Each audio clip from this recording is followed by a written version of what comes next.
Hello guys, कैसे हैं आप लोग। तो लास्ट क्लास में हम लोगों ने पढ़ी थी सब्स्टिट्यूशन मेथड। तो आज हम अपना जो चैप्टर 3 है, pair of linear equation in two variables, इसकी एक नई मेथड पढ़ने वाले हैं। इसका नाम है एलिमिनेशन मेथड।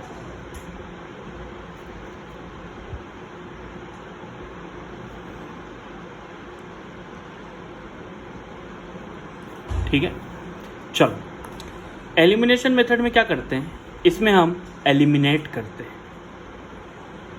एलिमिनेट किसे करना, एलिमिनेट करना मतलब खत्म कर देना।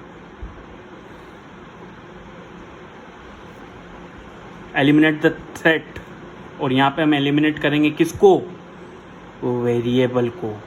किसी भी एक वेरिएबल को हम इक्वेशन में से एलिमिनेट कर देंगे और तब हमें वहाँ से सॉल्यूशन मिलेगा किसी दूसरे वेरिएबल के लिए, और इसी मेथड को हम बोलते हैं elimination method. So let's start with the exercise. वहीं पे मैं आपको समझाता भी जाऊंगा। आपकी एक्सरसाइज 3.4 का क्वेश्चन नंबर फर्स्ट का हम करते हैं थर्ड क्वेश्चन। चलिए, इक्वेशन लिखिए 3x minus 5y minus 4 equal to 0, और एक इक्वेशन लिखिए 9x equal to 2y plus 7। सबसे पहले तो हम इसे अरेंज कर लेते मतलब वेरिएबल्स वाली जो पार्ट है वो एक तरफ, और जो ये कांस्टेंट वाला पार्ट है वो एक तरफ। तो इक्वेशन 1 आपकी बन जाएगी 3x minus 5y equal to 4। ये हो गई आपकी इक्वेशन 1। यहाँ पे 2y इस तरफ आके माइनस का हो जाएगा, आपकी इक्वेशन बनेगी 9x minus 2y equal to 7। ये आपकी इक्वेशन सेकंड। अब देखो बेटा, एलिमिनेशन मेथड में क्या होता है। एलिमिनेशन मेथड में ये होता है कि जैसे आपने दो वेरिएबल है आपके, मैं आपको दोनों तरीके से सॉल्व करके बताऊंगा, आप देखिएगा। सबसे पहले यहाँ देखिए, x का वेरिएबल है 3 और x का वेरिएबल है 9। मेरे को वेरिएबल सेम बनाना है। अच्छा, 3 को 9 बनाना आसान है। अगर मैं इस इक्वेशन को 3 से मल्टीप्लाई कर दूँ तो यहाँ 9 आ जाएगा। तो सबसे पहले उसके लिए हम क्या करते हैं, जो अपर आपकी इक्वेशन 1 है उसमें 3 का मल्टीप्लाई करते हैं, तो वो बन जाएगी 9x, 3 3 जा 9x माइनस 3 5 जा 15y एंड 3 4 जा 12। और जो आपकी सेकंड इक्वेशन है वो तो पहले से ही है 9x minus 2y equal to 7। देखो, दोनों का जो कोफिशिएंट है वो सेम हो गया। इन केस कि जब यहाँ पे दोनों साइन सेम हैं तो हम इक्वेशन 1 में से इक्वेशन 2 को सब्ट्रैक्ट कर देंगे। आप कर दीजिए कि अगर 9x minus 15y equal to 12, 9x minus 2y equal to 7, इसको इसमें से सब्ट्रैक्ट कर दे तो ये प्लस का है तो माइनस का हो जाएगा, ये माइनस का है तो प्लस का हो जाएगा, ये प्लस का है तो माइनस का हो जाएगा। 9x से 9x कैंसिल, बड़ा नंबर 15 आपका माइनस का आंसर माइनस में आएगा। 15 में से 2 गया तो बचा बेटा 13y, 12 में से 7 गया तो बचा 5। ठीक है, 13 मल्टीप्लाई में उधर डिवाइड में जाएगा, y इक्वल टू आएगा आपका माइनस 5/13। ये आ गया। इसे किसी भी एक इक्वेशन में पुट कर दीजिए। हम इस इक्वेशन में पुट कर देते हैं ये y की वैल्यू, इस इक्वेशन में पुट कर देते हैं y की वैल्यू। ठीक है, पुट करते हैं 9x माइनस 2 और आपकी y की वैल्यू है minus 5/13 equal to 7। Minus into minus plus, 9x plus 10/13 है इक्वल टू 7। 10/13 उधर जाके काय का हो जाएगा, माइनस का। 9x इक्वल टू 7 माइनस 10/13, कुछ नहीं मतलब नीचे 1 है, एलसीएम ले लीजिए। 13 7 जा 91 माइनस 10/13। अब 91 में से 10 जाएगा तो कितना बचेगा, 81/13। ये किसके बराबर है, 9x के बराबर है। 9 मल्टीप्लाई में इधर डिवाइड में हो जाएगा, 9 से कट जाएगा, 9 9 जो 81। आपकी x की वैल्यू आ जाएगी 9/13। तो जब हमने इस तरीके से इसको सॉल्व किया तो आपका y आ गया -5/13 और x आ गया 9/13। अब मैं यहीं पे आपको इसको दूसरे तरीके से भी समझा देता हूँ। अगर यहाँ पर है -5y और यहाँ है -2y, अब मेरे को इन दोनों को अगर बराबर बनाना है तो इस इक्वेशन को मुझे मल्टीप्लाई करना होगा 2 से और इसे मल्टीप्लाई करना होगा 5 से। तो 1 को मैं 2 से मल्टीप्लाई करता हूँ, 2 3 जा 6x, 2 5 जा 10y एंड 2 4 जा 8। इसे मल्टीप्लाई करूँगा 5 से, 5 9 जा 45x, 5 2 जा 10y एंड 5 7 जा 35। अगेन दोनों के कोफिशिएंट सेम साइन के हैं तो इसे इसमें से सब्ट्रैक्ट करेंगे, ये माइनस का हो जाएगा, ये प्लस का हो जाएगा, ये माइनस का हो जाएगा, इससे कैंसिल हो जाएगा। माइनस का नंबर बड़ा है तो आंसर माइनस में आएगा। 45 में से 6 गया तो बचेगा 39x बचेगा। एंड 8 माइनस 35, तो ये माइनस बड़ा है, 35 में से 8 जाएगा तो कितना बचेगा 27। माइनस से minus cancel, x equal to कितना आ जाएगा 27/39, 3 से कैंसल आउट हो जाएगा तो 9/13। तो x कितना आ गया 9/13। यहाँ पे भी देखिए x कितना आया था 9/13, यहाँ पे भी आ गया x 9/13, मतलब हम सही कर रहे हैं। अब वापस इस वैल्यू को किसी एक इक्वेशन में पुट कर देते हैं। पहले हमने पुट की थी सेकंड में, इस बार हम पुट करेंगे फर्स्ट में। तो 3x की जगह पुट कर देंगे 9/13 -5y इक्वल टू 4। मल्टीप्लाई कर दीजिए 27/13। ये माइनस का 5y इधर जाके प्लस का हो जाएगा, 4 इधर आके माइनस का हो जाएगा। 13 4 जा 52, 27 माइनस 52/13 इज इक्वल टू आ जाएगा 5y। 27 माइनस 52 कितना आ जाता है -25। 13 is equal to 5y। 5 multiply में इधर डिवाइड में जाएगा, 5 से कैंसिल होगा, 5 5 से 25। आपका y आ जाएगा -5/13। तो ये दोनों तरीके से मैंने आपको सॉल्व करके बता दिया कि किस तरीके से हमें वेरिएबल सेम करना है। कोई फ़र्क नहीं पड़ता आप x को करें या y को, answer will B same. x की वैल्यू आई है 9/13 और y की वैल्यू आई है -5/13। क्लियर है? चलिए आपका फर्स्ट क्वेश्चन का ही फोर्थ वाला पार्ट भी कर लेते हैं। फर्स्ट और सेकंड थोड़े इजी हैं कंपैरेटिवली, इसलिए वे आपके लिए छोड़ रहा हूँ मैं, आप लोगों को करना है। आप जितना प्रैक्टिस करेंगे उतना ही आप सीखेंगे ना। हमारे पढ़ाने से और सिर्फ हमारे करने से ही अगर आप लोग टॉपर बन जाते, टॉपर छोड़िए, नॉलेज होना ज़रूरी है। यहाँ पर देखिए 2 इक्वेशन है। अब ये फ्रैक्शन की फॉर्म में, हम इसे सिंप्लीफाई कर लेते हैं एलसीएम लेके। 3 × x it will B 3x, 2 × 2y it will B 4y, 3 2 जा 6, इसका मल्टीप्लाई इधर होगा, इट विल बी -6। ये बन जाएगी आपकी equation 1। 3 × x 3x minus 1 × y y, 3 3 जा 9, ये आपकी इक्वेशन 2। यहाँ भी 3x, यहाँ भी 3x, कोई ज़रूरत ही नहीं है कुछ बराबर करने की, पहले से ही एक वेरिएबल के कोफिशिएंट बराबर हैं। तो हम इक्वेशन 1 में से इक्वेशन 2 को माइनस कर देंगे। 3x + 4y equal to -6, 3x - y equal to 9। Plus का है माइनस का हो जाएगा, माइनस का है प्लस का हो जाएगा, प्लस का है माइनस का हो जाएगा, कैंसिल। 4 + 1 5y, दोनों नंबर माइनस के, आंसर माइनस में आएगा। 9 × 6 15, 5 मल्टीप्लाई में डिवाइड में जाएगा, 5 3 जा 15, y की वैल्यू कितनी आ गई -3। ठीक है फ्रेंड्स, अब ये y की वैल्यू -3 हम इक्वेशन 2 में पुट कर देते हैं। किस में पुट करेंगे? इक्वेशन 2 में।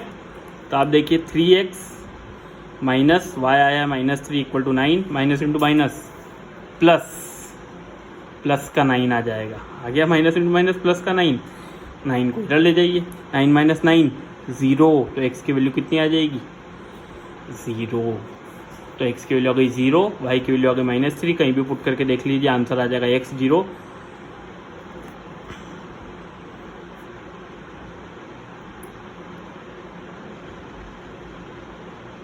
ओए सही किया?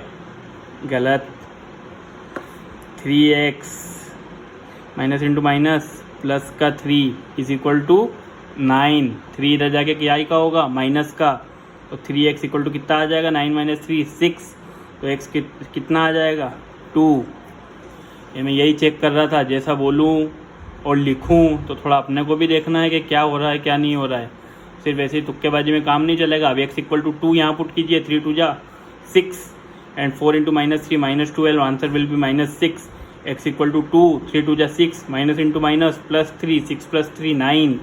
तो आपकी x की वैल्यू होगी 2 और y की वैल्यू होगी -3 और ये होगा आपका आंसर।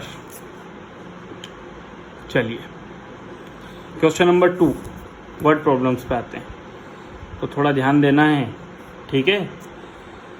चलिए क्वेश्चन नंबर 2 है, form the pair of linear equation in the following problems and find their solution if they exist. अच्छा, यहाँ पे इन्होंने क्या बोला है कि इफ दे एग्जिस्ट, ऐसा क्यों कहा? फिर से चले जाइए कहाँ पर, हमारे पहले वीडियो में क्या पढ़ा था हमने, a1x + b1y + c1 = 0, a2x + b2y + c2 = 0। एक और बार रिवीजन करवा दूँ आपका, अगर दो लीनियर इक्वेशन है इस फॉर्म में and if first condition a1/a2 is not equal to b1/b2, इस केस में क्या होता है, यूनिक सॉल्यूशन। और लाइंस जो रहती है वो कैसी लाइंस रहती हैं, इंटरसेक्टिंग लाइंस, ठीक है बेटा। Second, a1/a2 is equal to b1/b2 is equal to c1/c2, ये कौन से है, इनफाइनाइट मेनी सॉल्यूशन। और ये लाइंस कैसी रहती है, को इंसिडेंट लाइंस। और थर्ड है आपका a1/a2 is equal to b1/b2 is not equal to c1/c2, यहाँ पे होता है नो सॉल्यूशन। और ये लाइंस रहती है आपकी पैरेलल लाइंस। क्लियर है? तो इफ़ दे एग्जिस्ट का मतलब वो यही कहना चाहते कि अगर कहीं ये कंडीशन बनेगी, in that case we can't get the answer, वो आंसर पॉसिबल नहीं है। तो चलिए फर्स्ट क्वेश्चन से शुरू करते हैं। If we add 1 to the numerator and subtract 1 from the denominator of fraction reduces to 1।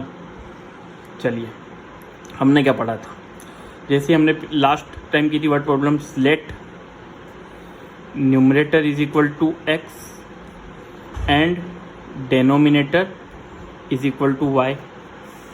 उसने बोला कि if we add 1 to the numerator, अगर मैं न्यूमरेटर में भी 1 ऐड कर दूं and subtract 1 from the denominator, और 1 क्या कर दूं, सब्ट्रैक्ट कर दूं डिनोमिनेटर से, तो जो फ्रैक्शन है वो 1 बन जाएगा, इसका मल्टीप्लाई इधर हो जाएगा।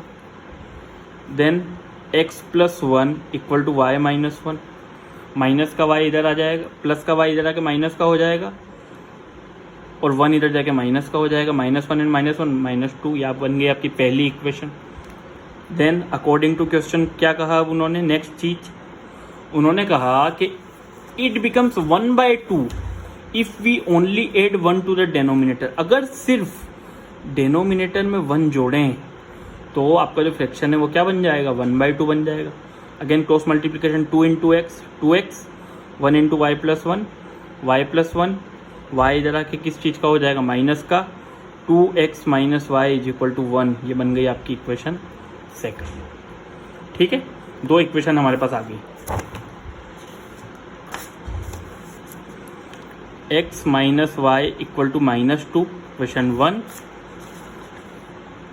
2x - y = 1 and 2x - y = 1, ये इक्वेशन सेकंड। देखो दोनों में y है।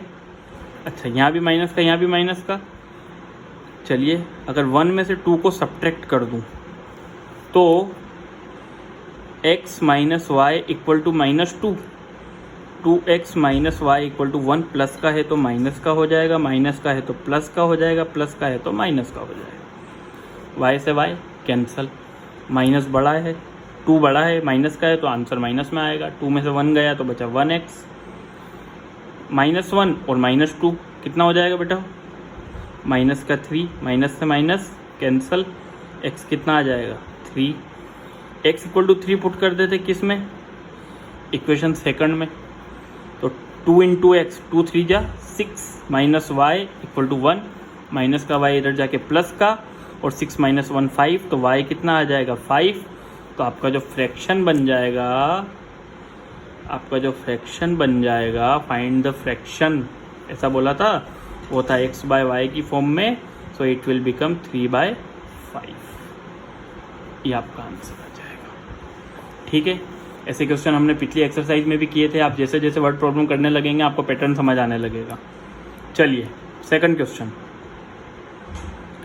5 years ago, according to question क्या बोल रहा है? सबसे पहले तो क्वेश्चन पढ़ लेते हैं। 5 years ago, Nuri was thrice as old as Sonu. 10 years later, Nuri will be twice as old as Sonu. How old are Nuri and Sonu? So let age of Nuri is equal to क्या होगा? x years मान लेंगे, और as of Sonu को हम y years मान लेंगे। अब अकॉर्डिंग टू क्वेश्चन क्या बोल रहा है? अकॉर्डिंग टू क्वेश्चन बोल रहा है 5 years अगो। अगो मतलब क्या होता है? अगो मतलब होता है 5 साल पहले। अकॉर्डिंग टू क्वेश्चन 5 years अगो। चलिए 5 years अगो नूरी की एज कितनी होगी? x माइनस 5, और सोनू की एज कितनी होगी? y minus 5। क्वेश्चन में बोला है 5 years ago Noori was thrice as old as Sonu. Noori जो है वो सोनू की एज की 3 गुना थी। सॉल्व कर लीजिए। x minus 5 is equal to 3y minus 15, plus का 3y इधर आके माइनस का हो जाएगा, x माइनस 3y माइनस का 15 माइनस का 5 इधर जाके प्लस का हो जाएगा, it will be minus 10। Equation 1। Then उसके बाद क्या बोला? Then 10 years later, 10 years later मतलब 10 साल बाद। 10 साल बाद नूरी की एज कितनी होगी? x प्लस 10, और सोनू की एज होगी y प्लस 10। ठीक है, 10 years later Noori will be twice as old as Sonu. उस टाइम भी नूरी जो है वो इसकी 2 गुना रहेगी। Equation will be x plus 10 is equal to 2y plus 20, plus का 2y इधर आके माइनस का हो जाएगा, x माइनस 2y, 10 इधर जाके माइनस का हो जाएगा, 20 में से 10 गया तो 10, ये बन जाएगा इक्वेशन 2। इक्वेशन 1 में भी x है, इक्वेशन 2 में भी x है। 1 में से 2 को क्या कर देते हैं? माइनस कर दीजिए। x minus 3y equal to minus 10 equation 1, x minus 2y equal to 10 equation 2। Plus का है तो माइनस का हो जाएगा, माइनस का है तो प्लस का हो जाएगा, और प्लस का है तो माइनस का हो जाएगा। x से x कैंसल, 3 बड़ा है, माइनस का आंसर माइनस में आएगा। y 3 में से 2 गया तो 1 बचा, y का y minus 10 and minus 10 minus 20 होगा, माइनस से माइनस कैंसल। सो आपका y जो है y इक्वल टू कितना आ गया? 20 years। मतलब सोनू की एज कितनी हो गई? 20 years। इक्वेशन 1 में पुट कर दीजिए। x minus 3 into 20 60 equal to minus का 10, माइनस का 60 इधर जाके किस चीज़ का हो जाएगा? प्लस का। तो 60 में से 10 गया तो कितना बचा? 50। तो x इक्वल टू 50 years। ये किसकी एज हो जाएगी बेटा? नूरी की। आया समझ में? आई होप आप लोगों को समझ में आ रहा होगा। आप लोगों को कोई भी डाउट होता है आप बेझिझक कमेंट कीजिए, पूछिए, हम आपको की हर क्वेरी को सॉल्व करेंगे। थर्ड क्वेश्चन, अच्छा ये एक इम्पॉर्टेंट क्वेश्चन है। ऐसा क्वेश्चन शायद पिछली एक्सरसाइज में नहीं किया था हमने, ये इम्पॉर्टेंट है। The sum of the digits of a 2 digit number is 9। एक 2 digit नंबर है, 2 digit नंबर। चलिए मैं इसका आपको एक थोड़ा फंडा समझा देता हूँ। 2 digit नंबर जो है तो हम इसी क्वेश्चन में समझेंगे। 2 digit नंबर होता है तो इस तरीके से लिखा होगा XY, मतलब 1th डिजिट पे जो लिखा होगा वो X होगा, और जो 10th डिजिट पे होगा वो Y होगा। ठीक है, चलिए अब आप जैसे जैसे क्वेश्चन समझेंगे तो आपको समझ आएगा। तो ये एक हमारा 2 digit नंबर है XY, इसमें 1th डिजिट पे, sorry this is 1th digit, this is ones digit, y आपका वंस पे है और x आपका टेंस पे है, एक्स वाई ऐसे करके हम लिखते हैं। ठीक है, चलिए अब शुरू करते हैं। The sum of the digits of a 2 digit number is 9। एक 2 डिजिट नंबर है जिसकी डिजिट का सम 9 है। इट मीन्स वो कहना चाहता है कि x plus y is equal to 9 है। ये इक्वेशन 1।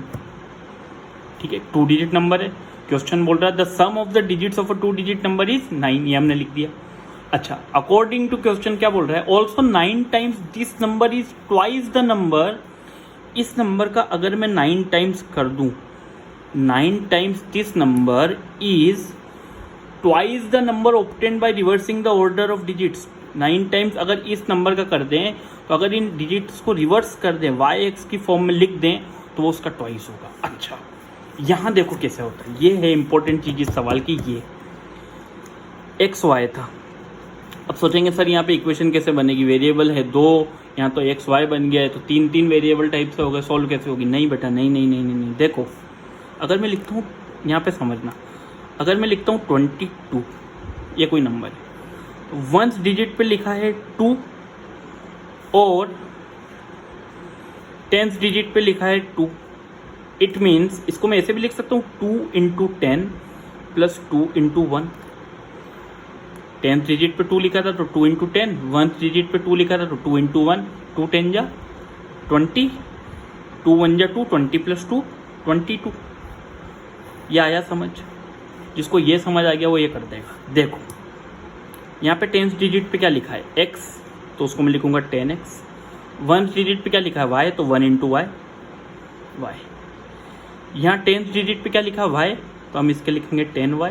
यहाँ वंथ डिजिट पे लिखा है x, तो हम लिखेंगे उसको x। मल्टीप्लाई कर 9 10 जा 90x plus 9 into Y 9y, 2 10 जा 20y और 2 इंटू x 2x। 2x इधर आके माइनस होगा, हो जाएगा 90 माइनस 2x 88x। 9y इधर जाके माइनस का हो जाएगा 20 माइनस 9y 11y। 11 8 जा 88, तो y इक्वल टू आ जाएगा 8x। Equation second. ठीक है, दिख रहा है? चलिए, अगर मैं 8x को इस तरफ ले आऊँ तो मेरी पहली इक्वेशन तो थी, फर्स्ट इक्वेशन क्या थी, x plus y equal to 9 और y इक्वल टू 8x, तो मैं इसको ऐसे भी लिख सकता हूँ minus 8x plus y equal to 0। 8x इधर आ जाएगा तो माइनस का हो जाएगा। अब इन दोनों, ये देखिए, ये भी y ये भी y, इसमें से अगर मैं इसको माइनस कर दूँ तो ये माइनस का है तो प्लस का हो जाएगा और ये प्लस का है तो माइनस का हो जाएगा। 0 है, कोई फ़र्क नहीं पड़ता, माइनस का तो होगा। y से y cancel, 8x plus x 9x equal to 9, तो x की वैल्यू कितनी आ गई 1। यहाँ पे पुट कर दीजिए तो y इक्वल टू 8x, 8 1 जा 8, तो आपका नंबर क्या बन जाएगा, the required 2 digit number, the required 2 digit number is 18 answer. तो ये यहाँ पे इसका मेन समझने का था। तो आई होप कि मैंने बहुत अच्छे से ये चीज़ समझा दी है। इस चीज़ का आपको बहुत ध्यान रखना है, इस चीज़ को आपको अच्छे से समझना है। एक और बार मैं आपको समझा देता हूँ। देखिए, ये 2 डिजिट नंबर वाले क्वेश्चन इंपॉर्टेंट होते हैं, ये आते भी हैं। 2 डिजिट नंबर था जिसको हमने x और y माना था। आपका जो 1th डिजिट पे था वो y था, आपका जो 10th डिजिट पे था वो x था। उसने बोला sum of the 2 digits is 9, x plus y equal to 9। अब उसने बोला कि 9 times this number is equal to twice the number obtained by reversing the digits. तो हमने डिजिट्स को रिवर्स कर दिया, 1th डिजिट पे चला गया आपका x, 10th डिजिट पे आपका आ गया y। किसी भी नंबर को लिखने का तरीका ये होता है, जैसे 22, तो वो 10th पे आपका 2 भी है, 10th पे आपका 1 भी है, तो 10th वाली डिजिट को लिखेंगे 2 इंटू 10, 1th वाली डिजिट को लिखेंगे 2 इंटू 1, 20 प्लस 2 22। वैसे ही यहाँ पे x और y था, 10th डिजिट पे x था, मैंने उसे लिखा 10x plus 1y, 10th digit पे y था, मैंने उसे लिखा 10y plus 1। Then I solve the equation और हमको मिल गया नंबर 18। चलिए, आई होप समझ आ रहा होगा, अच्छा लग रहा होगा। 4th question, Meena went to a bank to withdraw ₹2000। Meena bank गई 2000 रुपीज़ निकालने के लिए, ठीक है। She asked the cashier to give her ₹50 and ₹100 notes only. Meena की डिमांड से तो मीना ने कैशियर से बोल दिया कि सर या तो मुझे 50 के नोट दीजिएगा या मुझे 100 के नोट दीजिएगा, इनके अलावा मत दीजिएगा। मुझे 500 भी नहीं चाहिए, मुझे 200 भी नहीं चाहिए, मुझे सिर्फ 50 और 100 चाहिए। ठीक है, तो हम मान लेते हैं कि मीना को 50 के जो नोट मिले हैं वो मिले होंगे x, और जो 100 के नोट्स हैं वो मिले होंगे y। Number of ₹50 notes x होंगे, नंबर ऑफ ₹100 नोट्स y होंगे, ये हमने मान लिया। मीना गोट 25 नोट्स इन ऑल, टोटल उसको 25 नोट्स मिले। It means x plus y किसके बराबर है? 25 के बराबर है, इक्वेशन 1। और देखिए, find how many notes of ₹50 and ₹100 she received, और ₹2000 उसको टोटल मिले थे। इट मीन्स अगर उसको x नोट 50 के मिले तो उनकी वैल्यू क्या होगी? 15 × x। भैया आपको बैंक वाले ने अगर 50 के 10 नोट दिए तो आपको कितने के नोट मिले? 15 × 10। तो उसी तरह अगर x नोट 50 के थे तो उसकी वैल्यू होगी 15 × x, और 100 के नोट्स अगर y थे तो उसकी वैल्यू होगी 100 × y, और अगर टोटल मिला दूं तो ये सिर्फ 2000 होगा। अच्छा, अगर 50 से इसे डिवाइड कर दूं, कॉमन लेना, अगर मैं 50 से इसे डिवाइड कर दूं तो ये इक्वेशन कितनी बन जाएगी? 50 बन जाए 50 का मतलब 50 से 50 कैंसिल, 100 50 से डिवाइड होगा तो इट विल बी 2y, और 50 से अगर इसे डिवाइड करेंगे तो इट विल बी 40। तो ये आपकी बन जाएगी इक्वेशन सेकंड। फर्स्ट और सेकंड को देखिए, x और x सेम है, 2 में से 1 को माइनस करेंगे इस बार। x plus 2y equal to 40, equation second. x plus y equal to 25, plus का है तो माइनस का हो जाएगा, प्लस का है तो माइनस का हो जाएगा, प्लस का है तो माइनस का हो जाएगा। x से x cancel, 2y minus y y, और 40 में से 25 गया तो कितना बचा? 15 बचा। तो 100 रुपीज़ के नोट्स तो हो गए 15, तो 50 के कितने होंगे? y इक्वल टू 15 यहाँ पुट अगर मैं कर दूँ तो 15 2 जा 30, 30 इधर जाके माइनस का हो जाएगा, तो x के नोट्स आ जाएंगे कितने? 10। अब आप देखिए 15 × 100 1500 एंड 50 × 10 500, 1500 प्लस 500 इक्वल टू 2000। सो ये हो जाएगा आपका आंसर। अब बेटा इसमें मैंने पूरी थ्योरी टाइप से नहीं लिखी है, वो आप लोग कर सकते हैं। चलिए, सेम क्वेश्चन जैसे हमने सब्स्टिट्यूशन में किए थे बिल्कुल वैसे ही क्वेश्चन आ रहे हैं। वहाँ पे भी फिक्स चार्ज का क्वेश्चन था, एक फिक्स चार्ज था और एक चार्ज था जो पर किलोमीटर के हिसाब से चेंज हो रहा था। यहाँ पे लाइब्रेरी वाला क्वेश्चन आ गया, इसमें भी एक फिक्स चार्ज है जो पहले 3 दिन के लिए है और उसके बाद एडिशनल चार्ज है ईच डे के लिए। तो चलिए क्या लिखा है, अ लैंडिंग लाइब्रेरी है जब fixed charge for 3 days. First 3 days के लिए तो वहाँ फिक्स चार्ज है, फर्स्ट 3 डेज के लिए वहाँ फिक्स चार्ज। आफ्टर डेट वहाँ है चार्ज पर डे। तो फिक्स्ड चार्ज को मैं मान लेता हूँ कि x रुपीज़ है और जो चार्ज पर डे है वो है y रुपीज़। चलिए क्या बोला है क्वेश्चन में, Sarita paid ₹27 for a book kept for 7 days. Sarita ने 7 डेज के लिए बुक रखी। कितने डेज के लिए? 7 डेज के लिए। इक्वेशन क्या बनेगी, फर्स्ट 3 डेज के लिए तो फिक्स चार्ज था जो कि x रुपये था। अच्छा 3 दिन से ज़्यादा उसने कितने दिन के लिए बुक रखी? 4 दिन के लिए। और हर दिन का चार्ज कितना था? y rupees charge per day. और टोटल सरिता ने कितना पे किया? 27। इक्वेशन 1। वाइल सुसी खाने वाली नहीं है सुसी ने अपने पास बुक रखी 5 दिन के लिए, मतलब 3 दिन के लिए तो उसने फिक्स चार्ज पे किया होगा x, और 3 दिन के बाद कितने दिन बचे 5 दिन में? 2 दिन 2y, और उसने पे किया कितने रुपीस? 21 रुपीस। तो बोला कि फिक्स चार्ज पता करो, charge for each extra day पता करो। क्वेश्चन समझ आया? फर्स्ट 3 डेज का चार्ज फिक्स था जो x रुपये था, charge per day y rupees था। सरिता ने 7 दिन रखी तो 3 दिन तक तो उसने x रुपये ही दिए। 3 दिन के बाद उसने 4 दिन और रखी तो 4 दिन पर डे के हिसाब से 4 × y दिया, टोटल 27 पे किया। वैसे सुशी ने 5 दिन बुक रखी, फर्स्ट 3 डेज के लिए तो x ही दिया, उसके बाद 2 दिन बच गए तो उनके लिए पर डे y के हिसाब से दिया 21। x सेम है, 1 में से 2 को माइनस कर देते हैं। इक्वेशन 1 है x plus 4y equal to 27, equation second है x plus 2y equal to 21। Subtract कीजिए, प्लस का है माइनस का हो जाएगा, प्लस का है माइनस का हो जाएगा, प्लस का है माइनस का हो जाएगा, कैंसिल। 4 में से 2 गया तो 2 बचा, 27 में से 21 गया तो 6 बचा, y इक्वल टू आ गया 3। तो चार्ज पर डे तो आ गया 3 रुपये, ₹3। इसको इक्वेशन सेकंड में पुट कर दीजिए, x प्लस 2 3 जा 6 इक्वल टू 21, 21 में से 6 गया तो 15, तो x इक्वल टू आ गया ₹15। तो जो फिक्स्ड चार्ज है वो आपका कितने रुपीज़ आ जाएगा, 15 रुपीज़।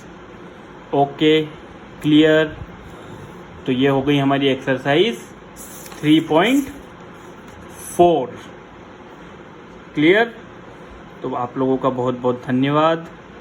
आप लोग पढ़िए अच्छे से, हमसे सवाल पूछिए और अपना प्यार हम पर बनाए रखिए। Thank you so much.